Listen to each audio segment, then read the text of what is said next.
चलिए सीधे आपको ले चलते भोपाल, जहां पर भोपाल में महिला सशक्तिकरण पर ये भारत का टाइम है कार्यक्रम वित्त मंत्री निर्मला सीतारमण मौजूद हैं और ये सीधी तस्वीरें।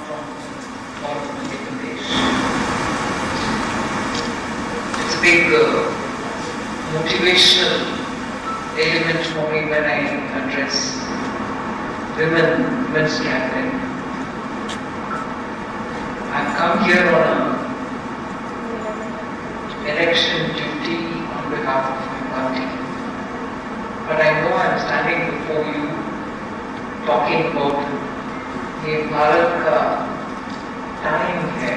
I don't know why they didn't choose to have a Bharat ka samay hai.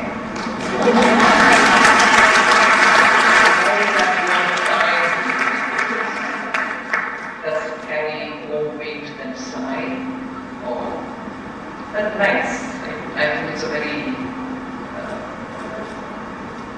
captivating one-liner with which so much can be done to gather people, to convey messages, and to essentially reveal us all for what I would call our duty.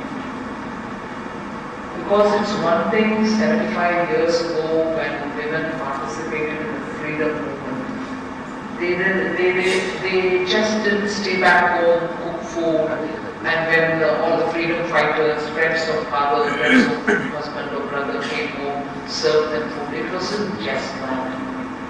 Many of them walked shoulder to shoulder with very many big leaders.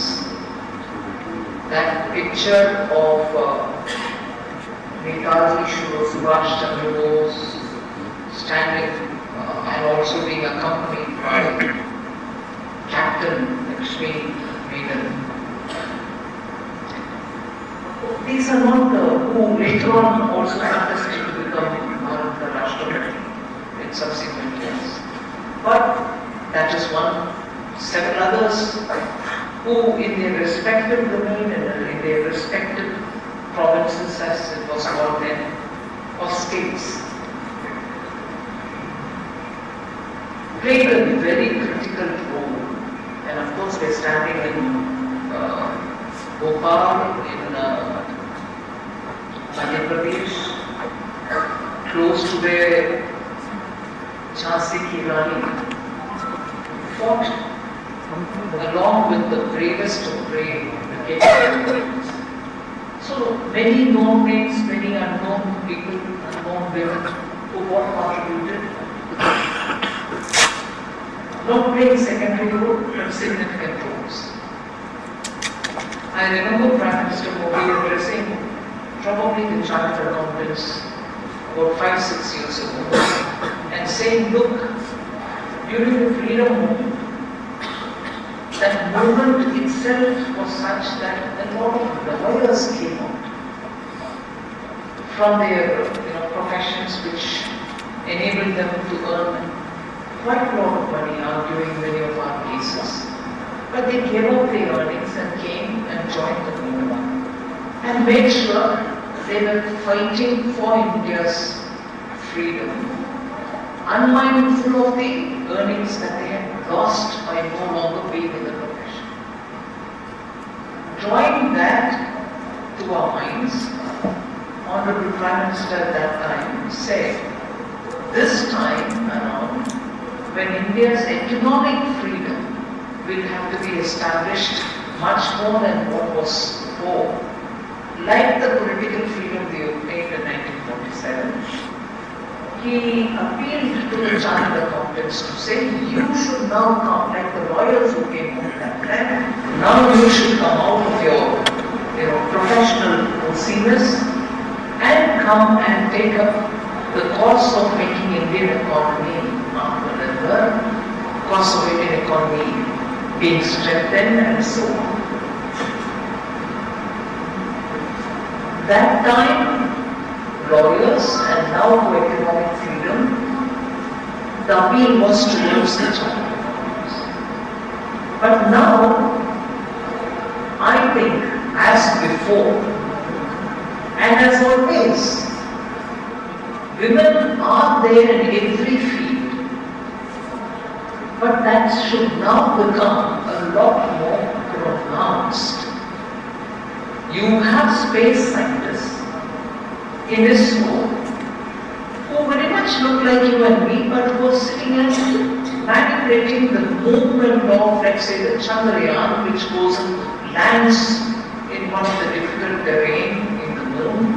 Or they've sent the Aditya one going towards the Ranger, that particular spot which is chosen, where it can stay for a longer time without the pushes and pulls of any magnetic elements. All this is being done by women. And they've not taken upon, like they say in Hindi, they've not got a veshboosh, which is not woman-like. They continue to be proud Indian women, but they're doing fantastic things. Similarly, you find women in every field, medicine, law, also in businesses and company boards you find women, but not sufficient number, I must say. But today you have women in every field of activity. But are we being heard adequately? Are we playing a role adequately? Or are we saying, all right, I'm doing my work, I don't need to have a profile, I'm just going back home, I have a family to take care of also. Men also have a family to take care of. We don't need to completely possess that domain for ourselves. In a family, both man and woman have their role. We have a role, men also have their role. But men have a role outside is already assumed. We have a role outside, but why don't we assume it? Why don't we pronounce it? And why don't we make our presence felt? You don't need to be abrasive, but it is possible. And therefore, I think, in the next 25 years of journey for India towards 2047, we want our country to be one among the developed countries. That's the goal our Prime Minister has set before us. It's not an unachievable goal, it's not unattainable.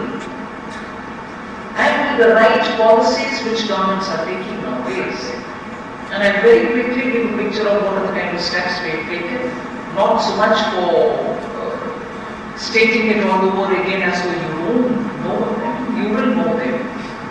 But it is for us now to make sure the place that we have earned on our own merits, each one of us on our own merits, to be there, make our presence felt. And I strongly believe that once women also come to participate in decision making, it brings a fresh, new dimension in decision making itself. Certain angularities which have never been considered earlier, because not to fault anybody, it has not done, which women are capable of bringing. And I think therefore, solutions, amicable decision making, better cohesion are all possible with the presence of women. And there is no way we need to struggle to prove, no, I'm good enough for that also. Today, combat roles in armed forces are being given to women. They are really piloting aircrafts which are essentially for war. Navy has taken them on board some of the big carriers. So these are extreme examples, but women are there everywhere. And this government under Prime Minister Modi has consistently addressed issues, not just those which are usually thought of. Okay, women, we'll have to give them some, relief in the household, must take care of children, must be given some grace to have their children in the workplace. Not just those, even those, and more than those. The fact that the stereotype has been broken by Prime Minister Modi by having a woman defense minister. Till now, what was the question? How many ministers are there, women in the cabinet who are seen? All right. Normally, it is women and child welfare, maybe education, maybe health. No. Nobody had to tell Prime Minister Modi. He thought, all right, I will have a defense minister who's a woman.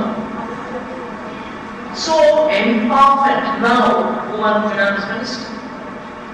So, empowering women is not in the usual cliched way. He's given every option. It is under his prime ministership that Indian Armed Forces opened the doors for women, full-time commissioning, and making them posted in command positions.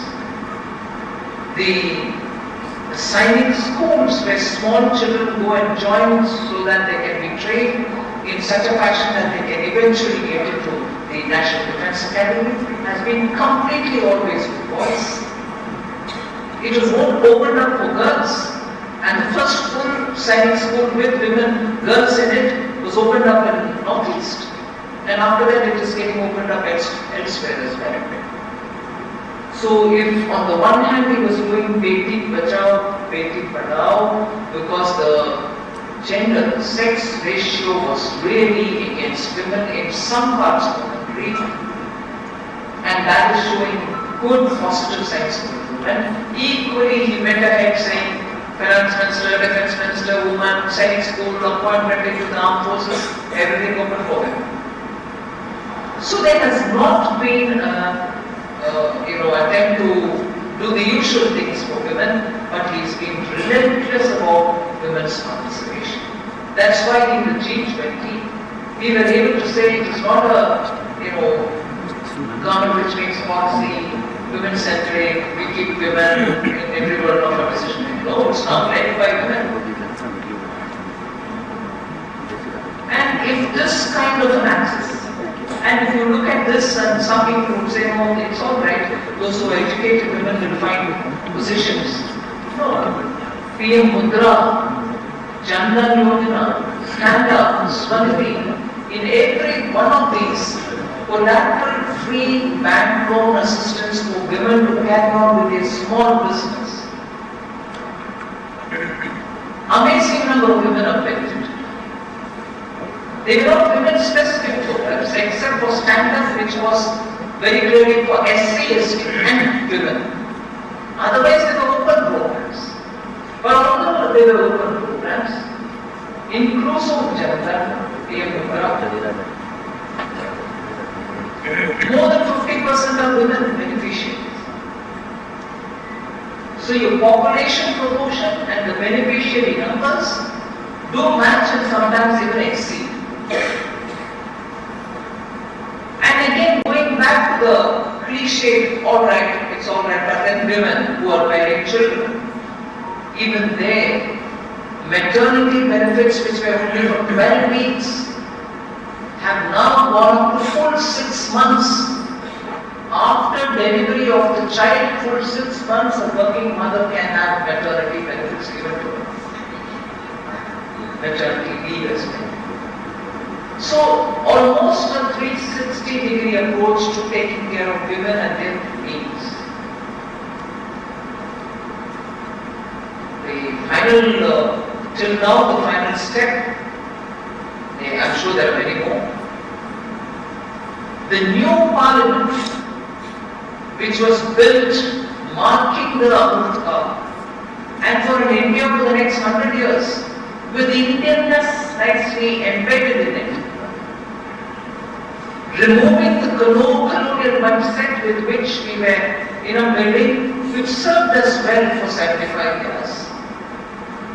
But the new building, how did he inaugurate it? The session was specially called for dealing with women's reservation, and nothing else was happening. So that approach of Prime Minister Modi, and this is not just after he came to Delhi. Even when he was in Gujarat, he promoted girls' enrollment in schools every year. And in the peak heat of Gujarat summer, when schools reopened, I remember the education minister at that time was Anandiben, who's now in Gujarat's government, UPS government. The enrollment would happen, and children would be, particularly girl children, would be taken on camel backs or horsebacks, and a procession would go through the village saying, look at my child, my girl, she's going to school, she's enrolled, and she's taken on a elephant with all the musicians and band and everything else going in front of them, proudly showcasing children who are enrolled in schools, girl children. And if this is not enough, he also, when he moved from Gujarat to Delhi, every gift that he had collected, which was given to him, were all put to auction. And that even earlier, before not just the word of coming to Delhi, but even earlier, would have been given only for girls' education in this state. And even today, an element was given for clean Ganga, but even today, girls and girls' education is taught this way. Always good.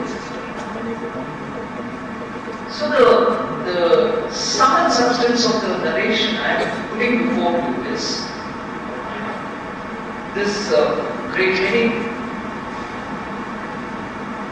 of some Yes Bharat Ka Time Hai. I read it as Ye Bharat Ka Time Hai for women to come forward, to be able to make presence felt. In fact, because I'm thinking as I'm talking, I will put it like Ye Bharat Ka Mahila Ka Time Hai. So I think it's important for us to make our presence felt, come over, stand out in the respective field that you are in. Policies are in your favor. There is a desperate need for women, and companies do realize that. Women to be on board, on their boards, to decide better, to run a better governed company. We want more women in politics. In that way, Bharatiya Janata Party is a party that in 2007 it reserved 33% of all seats for women within the party organization. And in 2008 it also furthered it by saying office bearers of the party, whether at the village level or the highest body, 33% will be given. The office bearers will be women. So like that, BJP has been constantly pushing for bringing greater participation of women. And I think that has paved a lot of way for women to come today. The Mahila Morcha of BJP actually has some very active, positive and energetic women who have a lot of new ideas for working. The Panchayati Raj Amendment Bill in 73rd, 74th Act brought in women. 73rd and 74th Amendment Acts. At that time it was 33%. Then it went ahead and many of the BJP ruled states said, why 33%? We have 50%. 50% reservation was given for. And women, some of them were chosen with consensus also. There was no election at all. So you find that in the Panchayat today, I think approximately the number is about 10 to 12 lakhs or slightly more than that of women already holding positions as panchas or sarpanchas.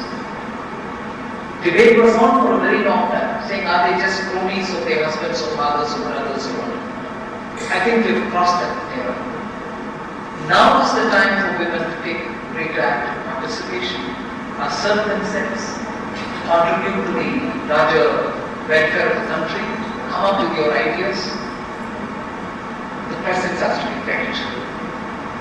So those are my initial comments, but of course if those who really deal with it, I won't want to answer. Thank you.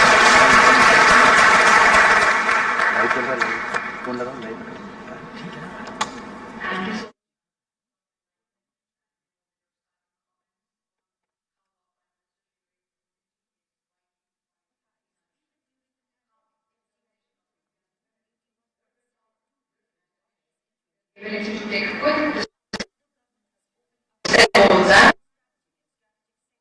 This is the identity of our Nari Shakti. I am fully confident that yes, Nari Shakti will be the architect of the new India.